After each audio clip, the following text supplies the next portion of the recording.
क्या आपके छाती में भी कफ है?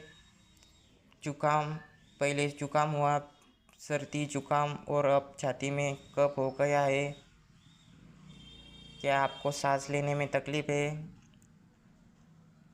क्या आप खांसते हैं लेकिन कफ बाहर निकलता नहीं है, पूरा छाती जड़ हो गई है, सांस लेने में तकलीफ़ हो रही है?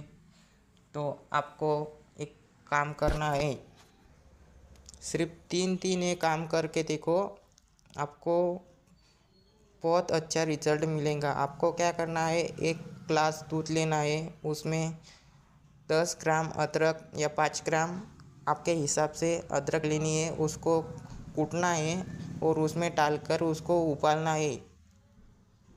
5-10 मिनट उबालने के बाद आपको वो छान लेना है और उसको रोज़ रात को 3-4 दिन तक रोज़ रात को पीना है। इससे आपके छाती में जो कफ है वो बाहर निकलेगा। आप भी बोलोगे कि पूरे का पूरा कफ बाहर निकल गया है।